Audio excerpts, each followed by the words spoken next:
Volume 3, Chapter 16. It was a very great relief to Emma to find Harriet as desirous as herself to avoid a meeting. Their intercourse was painful enough by letter. How much worse had they been obliged to meet? Harriet expressed herself very much as might be supposed, without reproaches or apparent sense of ill usage, and yet Emma fancied there was a something of resentment, a something bordering on it in her style, which increased the desirableness of their being separate.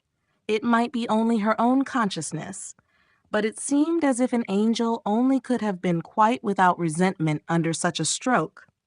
She had no difficulty in procuring Isabella's invitation, and she was fortunate in having a sufficient reason for asking it without resorting to invention.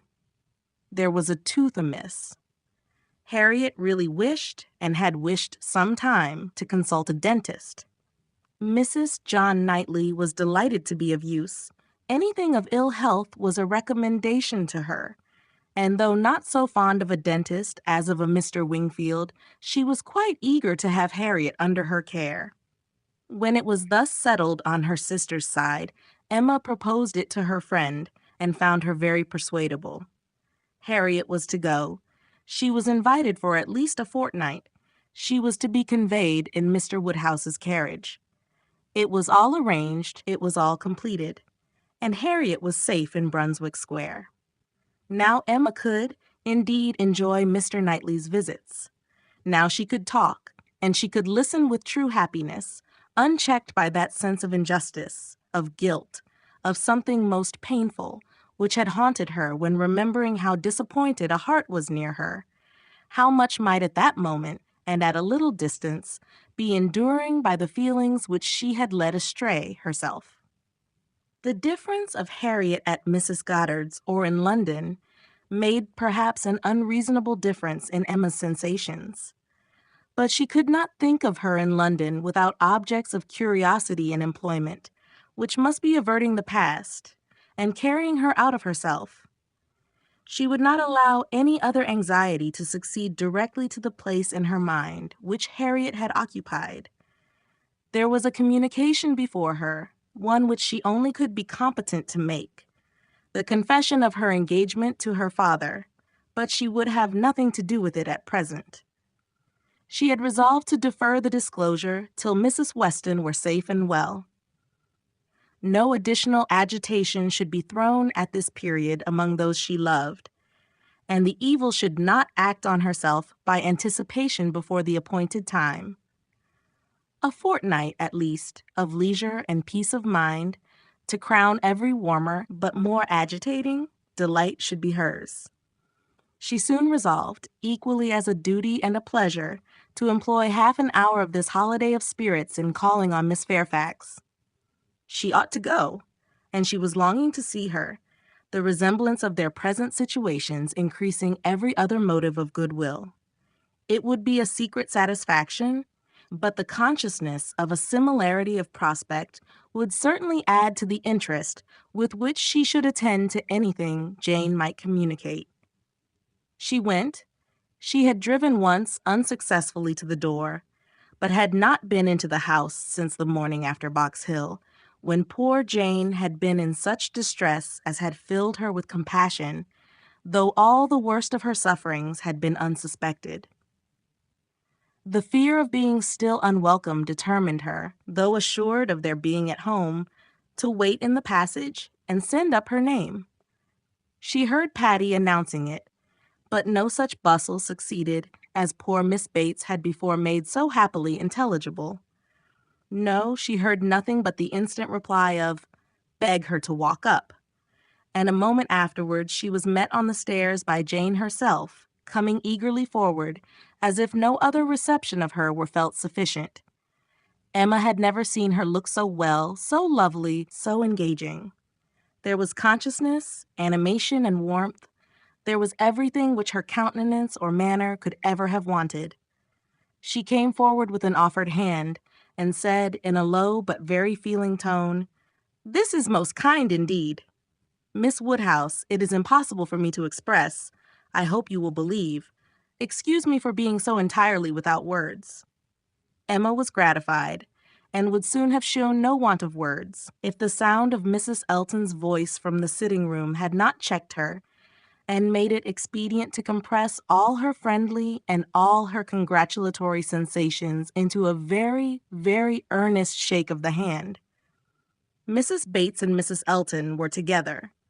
Miss Bates was out, which accounted for the previous tranquility. Emma could have wished Mrs. Elton elsewhere, but she was in a humor to have patience with everybody, and as Mrs. Elton met her with unusual graciousness, she hoped the rencontre would do them no harm.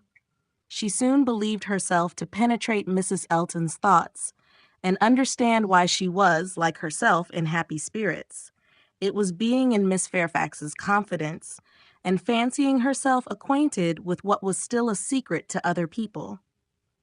Emma saw symptoms of it immediately in the expression of her face, and while paying her own compliments to Mrs. Bates and appearing to attend to the good old lady's replies, she saw her with a sort of anxious parade of mystery fold up a letter which she had apparently been reading aloud to Miss Fairfax, and return it into the purple and gold reticule by her side, saying, with significant nods, "We can finish this some other time, you know.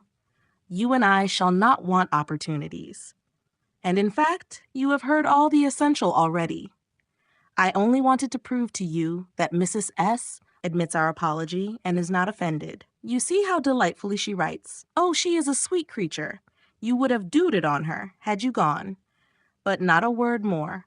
Let us be discreet, quite on our good behavior. Hush! You remember those lines. I forget the poem at this moment, for when a lady's in the case, you know all other things give place. Now I say, my dear, in our case for lady, read, Mum, a word to the wise. I am in a fine flow of spirits, ain't I? But I want to set your heart at ease as to Mrs. S. My representation, you see, has quite appeased her.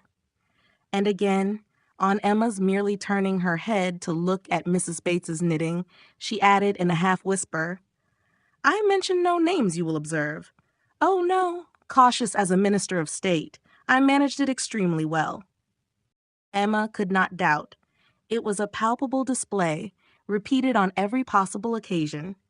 When they had all talked a little while in harmony of the weather and Mrs. Weston, she found herself abruptly addressed with, Do not you think, Miss Woodhouse, our saucy little friend here is charmingly recovered?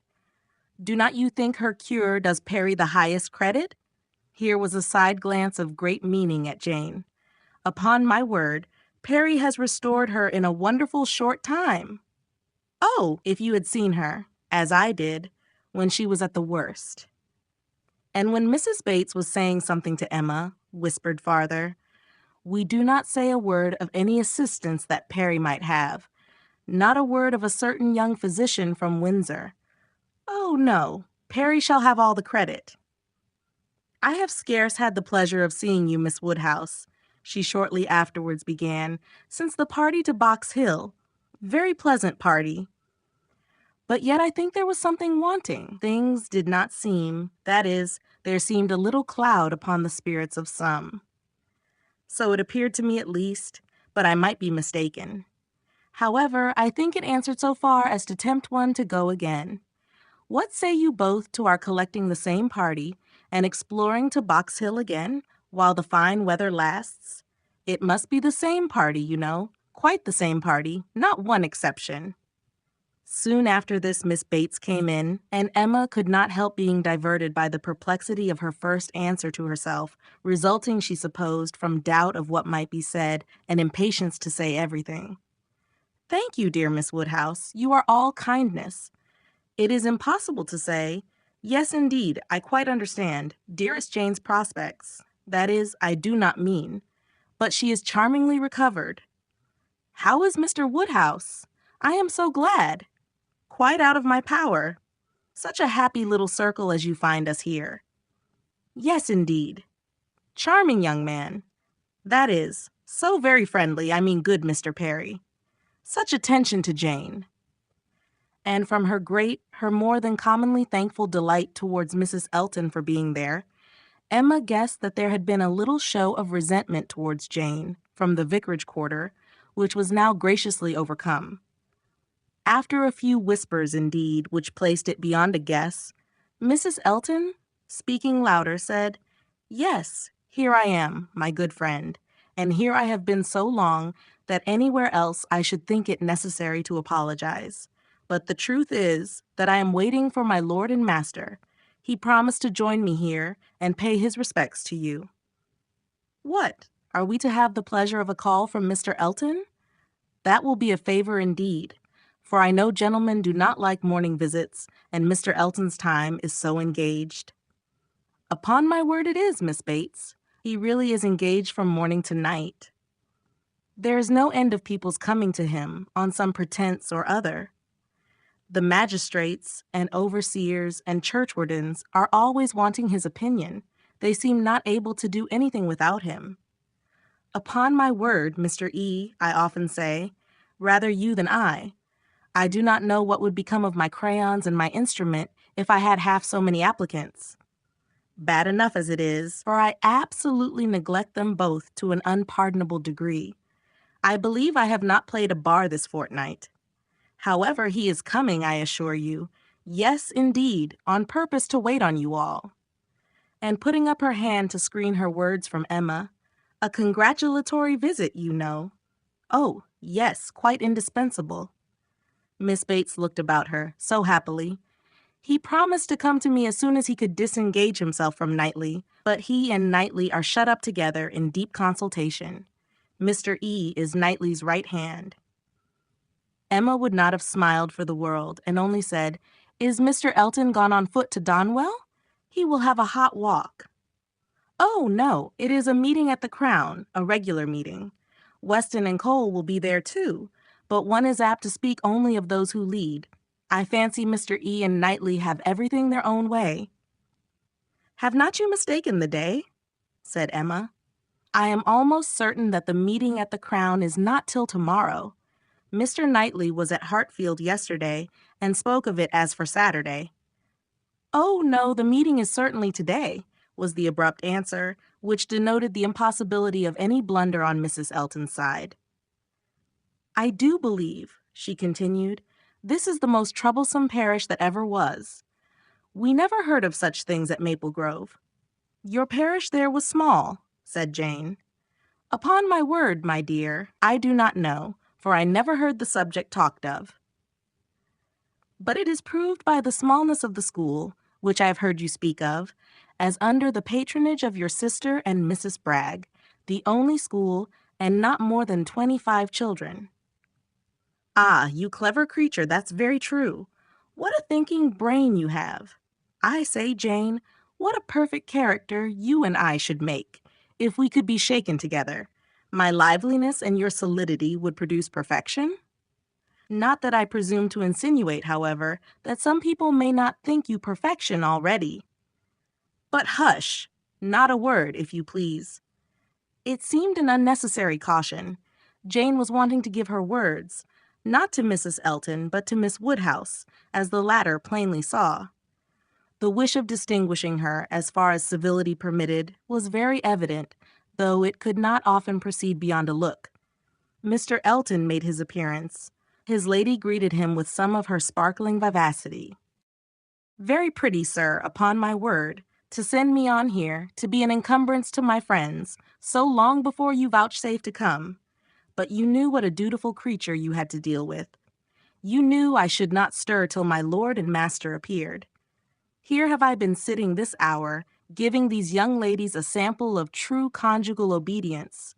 For who can say, you know, how soon it may be wanted?" Mr. Elton was so hot and tired that all this wit seemed thrown away. His civilities to the other ladies must be paid, but his subsequent object was to lament over himself for the heat he was suffering and the walk he had had for nothing. "When I got to Donwell," said he, "Knightley could not be found. Very odd, very unaccountable, after the note I sent him this morning and the message he returned that he should certainly be at home till 1. "Donwell," cried his wife. "My dear Mr. E., you have not been to Donwell? You mean the Crown? You come from the meeting at the Crown." No, that's tomorrow, and I particularly wanted to see Knightley today on that very account. Such a dreadful broiling morning. I went over the fields too, speaking in a tone of great ill usage, which made it so much the worse, and then not to find him at home. I assure you I am not at all pleased, and no apology left, no message for me. The housekeeper declared she knew nothing of my being expected. Very extraordinary. And nobody knew at all which way he was gone. Perhaps to Hartfield, perhaps to the Abbey Mill, perhaps into his woods. Miss Woodhouse, this is not like our friend Knightley. Can you explain it? Emma amused herself by protesting that it was very extraordinary indeed, and that she had not a syllable to say for him. I cannot imagine, said Mrs. Elton, feeling the indignity as a wife ought to do. I cannot imagine how he could do such a thing by you, of all people in the world. The very last person whom one should expect to be forgotten. My dear Mr. E., he must have left a message for you, I am sure he must. Not even Knightley could be so very eccentric, and his servants forgot it. Depend upon it, that was the case, and very likely to happen with the Donwell servants, who are all, I have often observed, extremely awkward and remiss. I am sure I would not have such a creature as his, Harry, stand at our sideboard for any consideration. And as for Mrs. Hodges, Wright holds her very cheap indeed. She promised Wright a receipt, and never sent it. I met William Larkins, continued Mr. Elton, as I got near the house, and he told me I should not find his master at home, but I did not believe him. William seemed rather out of humor. He did not know what was come to his master lately, he said, but he could hardly ever get the speech of him. I have nothing to do with William's wants, but it really is of very great importance that I should see Knightley today, and it becomes a matter, therefore, of very serious inconvenience that I should have had this hot walk to no purpose. Emma felt that she could not do better than go home directly. In all probability, she was at this very time waited for there, and Mr. Knightley might be preserved from sinking deeper in aggression towards Mr. Elton, if not towards William Larkins. She was pleased, on taking leave, to find Miss Fairfax determined to attend her out of the room, to go with her even downstairs. It gave her an opportunity which she immediately made use of, to say, "It is as well, perhaps, that I have not had the possibility. Had you not been surrounded by other friends, I might have been tempted to introduce a subject, to ask questions, to speak more openly than might have been strictly correct.